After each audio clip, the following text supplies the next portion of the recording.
Hello bachcho, let's read the question and the question says that if Na plus ion is larger than Mg plus 2 ion and S minus 2 ion is larger than Cl minus ion, which of the following will be less soluble in water?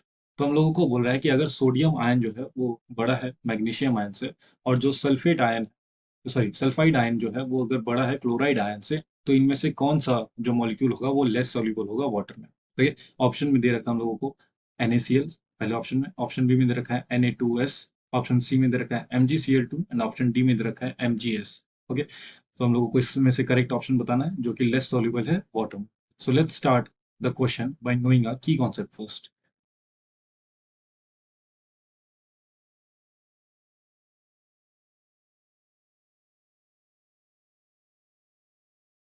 So the key concept of the question will be the solubility. Solubility. और हम लोगों को पता है कि solubility जो है वो दो फैक्टर्स पे डिपेंड करता है। डिपेंड्स ऑन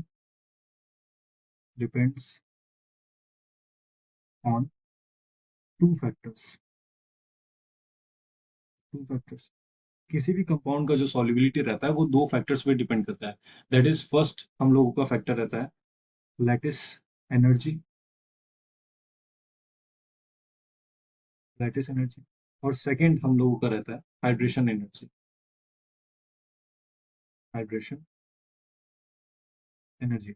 अगर किसी कंपाउंड में लैटिस एनर्जी जो है अगर कम है तो वो ज्यादा सॉल्युबल होगा।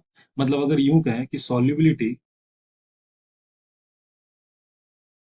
Is inversely proportional to lattice energy, lattice energy. ठीक है, तो मतलब अगर लैटिस एनर्जी जिसका सबसे ज्यादा होगा उसका सॉल्युबिलिटी जो है वो सबसे कम होने वाला है। और अगर हाइड्रेशन इंथैल्पी का बात करें तो ये डायरेक्टली प्रोपोर्शनल है। मतलब जिसका हाइड्रेशन एनर्जी ज्यादा रहता है उसका सॉल्युबिलिटी जो रहता है वो ज्यादा रहता है। तो अगर हम लोग कंपाउंड्स में देखें दैट इज सबसे पहला कंपाउंड हम लोगों को दे रखा है NaCl। सेकेंड कंपाउंड हम लोगों को दे रखा है Na2S। थर्ड कंपाउंड दे रखा है MgCl2 and the fourth one is MgS। और अगर हम लोग देखेंगे तो दोनों कंपाउंड में ये जो दोनों कंपाउंड है इसमें हम लोगों का Na प्लस आयन है और Cl माइनस आयन है। इस कंपाउंड में देखेंगे तो Na प्लस आयन है और एक सल्फाइड आयन है दैट इज S-2। और अगर सी वाले कंपाउंड में देखेंगे दैट इज Mg+2 आयन मिलेगा और हम लोगों को मिलेगा chloride ion that is Cl minus. और लास्ट वाले में मिलेगा हम लोगों को Mg+2 और इसमें मिलेगा सल्फाइड आयन। ठीक है, तो जो लैटिस एनर्जी रहता है किसी भी कंपाउंड का वो हम लोगों का डिपेंड होता है प्रोडक्ट ऑफ चार्जेस पे। मतलब lattice energy is directly proportional to the product of charges on ions.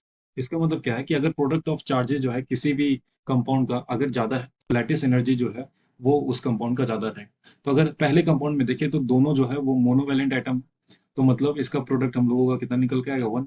इसका प्रोडक्ट देखे तो 1 और 2, इसका प्रोडक्ट देखे तो 2 और 1, और इसका प्रोडक्ट देखे तो +2 - 2 दैट इज सबसे ज्यादा प्रोडक्ट जो है इसका निकल के आएगा क्योंकि ये जो हम लोगों का बाई वैलेंट है, बाई वैलेंट आयन।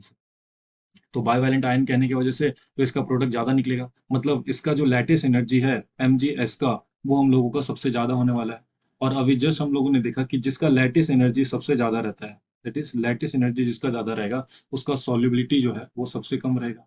मतलब क्या है कि लैटिस एनर्जी जो है MgS कंपाउंड का वो सबसे ज्यादा है, तो सॉल्युबिलिटी जो है MgS का दैट इज मैग्नीशियम सल्फाइड का वो क्या रहेगा, वो हम लोगों का सबसे कम रहने वाला है। So the correct option will be option D, option D that is magnesium sulphide. MgS का जो सॉल्युबिलिटी है वो सबसे कम होगा वाटर में। क्यों? क्योंकि इसका लैटिस इन एंथैल्पी जो है या लैटिस एनर्जी जो है वो सबसे ज्यादा है। Hope you enjoyed the concept. Thank you and best of